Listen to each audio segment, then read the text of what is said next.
என்ன புகழ்ந்தாலும் எதுவும் தராத உலோபிகளை பாடுவதற்கு மாறாக அனைத்தையும் அள்ளித்தருகிற வள்ளலாகிய சிவபெருமானுடைய பெருமையை பாடுங்கள்.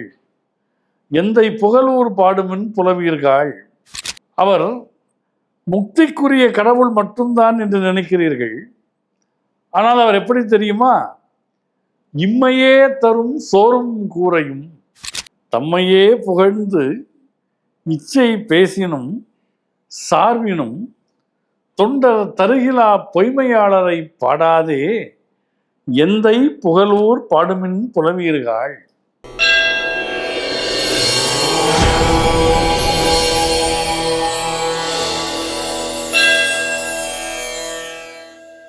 தெய்வத்தமிழ் டிவி நேயர்களுக்கு வணக்கம். திருமுறை சார்ந்த சிந்தனைகளை நாம் தொடர்ந்து சிந்தித்து வருகின்றோம். மனிதர்கள் சமரசம் செய்து கொள்ளக்கூடிய மனப்பான்மைக்கு எளிதில் தள்ளப்படுகிறார்கள். குறுகிய கால பயன், குறுகிய நன்மையை நோக்கிய விருப்பம் என்பவையெல்லாம் மனிதர்களை ஒரு விதமான சமரச மனநிலைக்கு தள்ளிவிடுகிறது. செல்வந்தர்களை பாடி அவர்களை புகழ்ந்து பொருள் பெறுவது, அரசியல் தலைவர்களை சார்ந்து நின்று அவர்கள் பெருமையை பேசி அதனாலே பணம் பெறுவது, இவையெல்லாம் தற்காலிகமான நிவாரணிகளே தவிர அவர்களும் ஒரு 2-3 முறைக்கு பிறகு நம்மை ஒதுக்க தொடங்குவார்கள் என்பதை பெரும்பாலும் மனிதர்கள் உணருவதில்லை. அத்தகைய உறவுகளை நிலை என்று கருதி போகிறவர்களை பார்த்து சுந்தரமூர்த்தி சுவாமிகள் மிக அருமையாக ஒரு செய்தியை சொல்லுகிறார். நீங்கள் ஒரு மனிதரை போய் சார்ந்திருந்து அவனை புகழ்ந்து அவனுக்கு விருப்பமானதை எல்லாம் பேசினாலும் கூட அவன் உங்களுக்கு வேண்டியதை தரமாட்டான். வேடிக்கையாக சொல்லுவார்கள், ஒரு மனிதனை பார்த்து கர்ணனே என்றாராம். அவர் உடனே தன்னுடைய உதவியாளரை கூப்பிட்டு இவருக்கு 500 ரூபாய் கொடு என்றாராம். நீ 3 கர்ணனுக்கு சமம் என்றாராம்.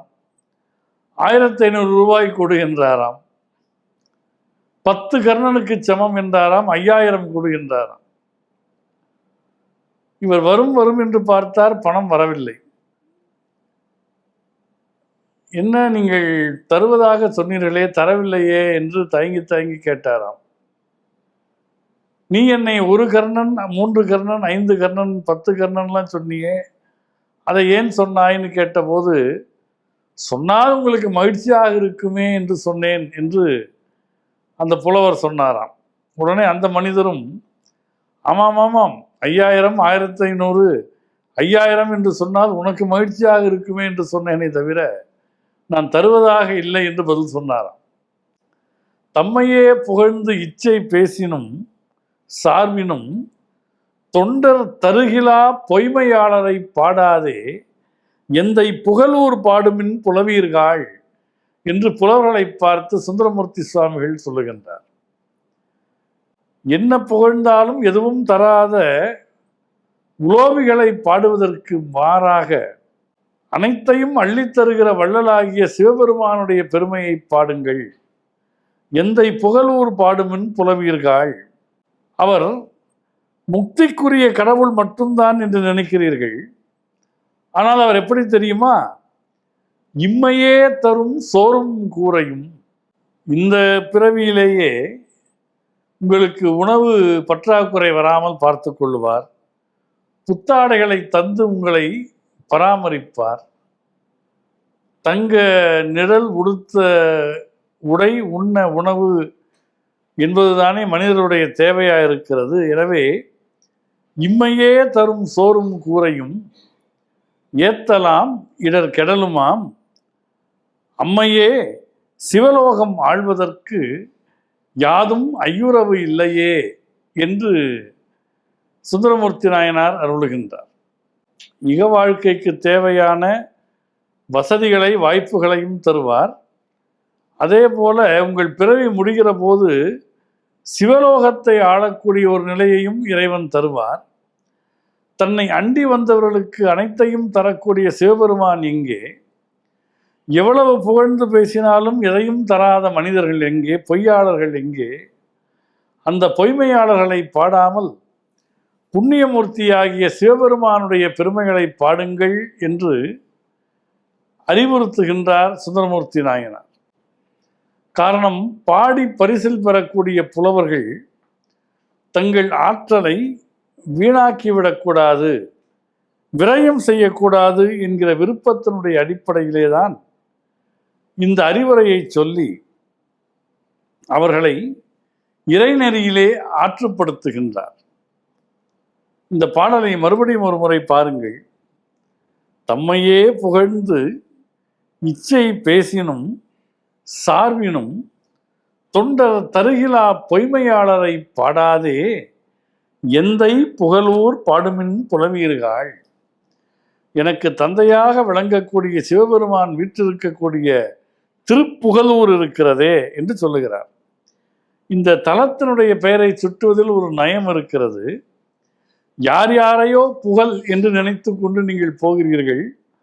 ஆனால் உங்களுக்கு உண்மையான புகலிடத்தை தரக்கூடிய சிவபெருமான் திருப்புகழூரிலே வீற்றிருக்கிறார்.